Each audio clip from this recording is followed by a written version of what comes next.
Hello everyone, it's Ms. Seichter. I'm demonstrating the steps I take to create a graphite landscape drawing. I start with the line drawing portion of my landscape and bring value and shading in later. Before I get started, I should give a little early advice. Pick the right kind of pencil. If you look at your pencil, it should be labeled or named with letters and numbers. This indicates the hardness of the lead. There might be an H with a number or a B with a number. The higher the H number, the harder the lead. Think of H for hard. This means the lead will stay sharper for longer and give you nice fine details. This also means you can't get as dark of values when shading, and the lead might be so hard it indents or gouges the paper if you press too hard. This is good for the early drawing portion of your project. The higher the B number, the softer and darker the lead is. Think of B for black. This is not a good idea for details because the pencil won't maintain a sharp tip and details might smudge away. This pencil is very good for shading though. For this phase in the drawing, I recommend an HB pencil, which is right in the middle of the graphite grading scale, or a 2H.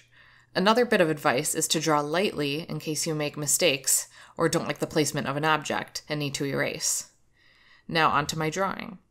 First I draw my horizon line. This is the line where the sky and the ground meet. I draw this halfway up my paper. Do you want your horizon line to be straight, curvy, or jagged?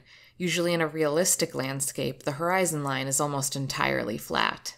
If your landscape is more imaginative and unrealistic, you don't have to make your horizon line as flat. Next, I have to establish which part of my ground is the background, the middle ground, and the foreground. I draw a curvy hill a little lower on my paper plane so that the far hill becomes the background and the new hill becomes the middle ground. I draw a round pond low enough on the paper that it becomes the foreground. It's so close to the bottom of the paper that the pond can't quite fit on the paper and has to be cropped or cut off by the bottom of the paper. At first, all my lines and shapes are vaguely sketched in, without too much detail. Once my big objects or landmarks are sketched in, I can go in with more detail. Here I am drawing tufts of grass and rocks and the dock. Then I populate my empty landscape with objects like lily pad trees. One very important way to show space is size variation. I make the lily pads up close very large, lily pads in the middle ground a little smaller, and the ones in the background the smallest. As they go further back, you might notice that the lily pads start a little higher on the picture plane. You'll see I used more cropping by making my closest lily pad go above the top of the paper a little. Another way I create space is by overlapping objects on my landscape. Some lily pads are being overlapped by the closer lily pads. I make sure that if I drew any overlapping lily pads, that I erase the lines inside of those closest lily pads so that it looks like the right lily pad is in front. Another good way of showing space is by adding fine detail in the foreground, but less detail as we go further back.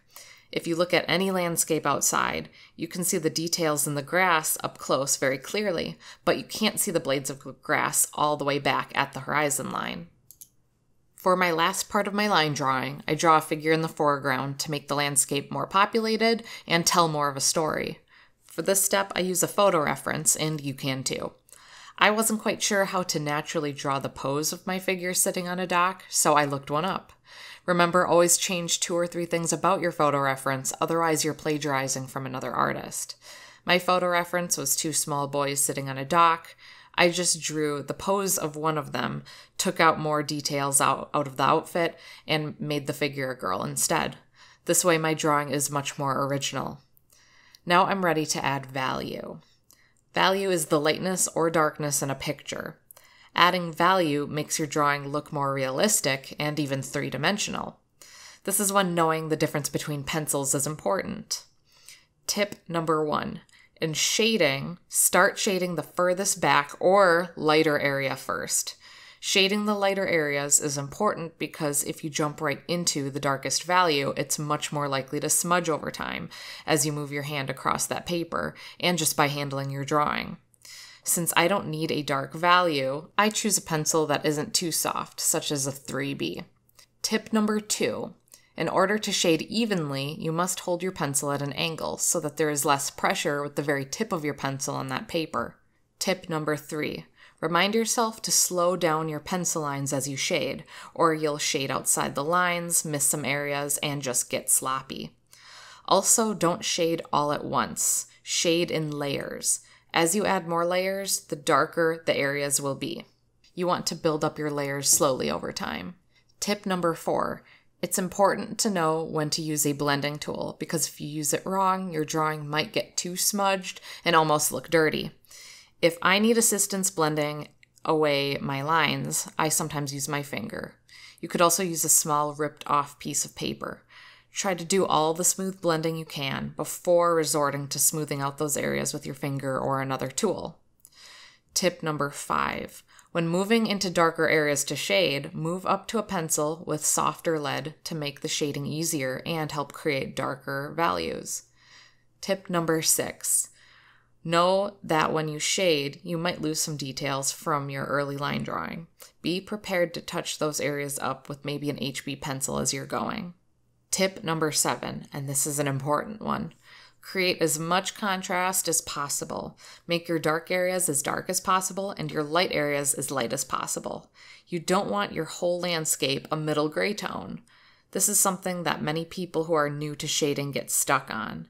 It will be much more dramatic with contrast. In my drawing, the sky is the lightest value, and the water that reflects the sky is too. In these areas, I made sure to keep them light by not pressing as hard, using a pencil with harder lead, and not building up as many layers. My hills get darker in value as they get closer. I press much harder in these areas, build up many layers, and use a softer pencil. My grass up close by the pond is actually an 8B pencil and is the darkest part. At this point, I'm worried that my hand will smudge over those details, so I lay down a small piece of paper to rest my hand on. Like I said earlier, there will be a lot of detail up close, but not as much far away. I add texture and detail by drawing individual blades of grass up close, ripples in the water, wooden boards on the dock, and shading on the girl. These textures can't be seen as easily far away. I find I might need my 2 different kinds of erasers at this point. With the blades of grass and the ripples in the water, I erase highlights with my eraser. With the fog and the clouds in the background, I use a soft kneaded eraser. My soft eraser can be used by lightly pressing into the surface of the paper and getting a softer, almost fluffier highlight. You can try dragging your soft eraser over the surface of your paper for a different effect.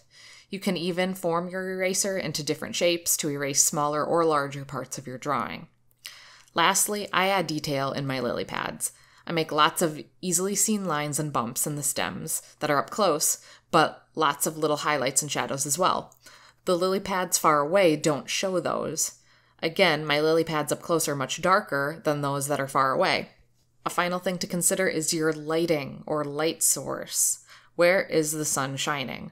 My sun is far away on the horizon line, hidden behind the fog. I add shadowy areas underneath my lily pads because the type of lighting in my landscape has this. If your lighting is more harsh, draw some sharp cast shadows on the ground that go away from the light source. If it is nighttime, where is the light source coming from? The moon? Nearby lamps? Inside the house? Usually in a night landscape, the faraway areas are shaded darker and the closer areas are shaded lighter. This is because your eyes can see things up close to you at nighttime much better than the things that are far away at night. This is the opposite of what I did in my daytime landscape. In some of those darker areas, I need assistance blending. In this case, I use a blending tool, which is just a rolled up piece of paper. This looks a lot like a pencil, but can be used kind of like what I was doing with my finger earlier. I just hold it from the side at an angle, press into the paper to really smooth out those areas that I need assistance in. You may notice those areas appear a little darker after using a blending tool. If your blending tool has already smudged lead on it, you can carry that lead over into other areas and use it almost like a pencil. Do not press the very tip of this tool onto the paper with force, like you would if you were drawing with a pencil. This will make the fine, sharp tip of this tool pressed inward, and it won't be very easy to use as a blending tool in the future. It's a good way to ruin a blending tool quickly. In the end, I touch up some fine details, I re-outline some lines, and erase some highlights so that my edges are sharp. And here is my final drawing.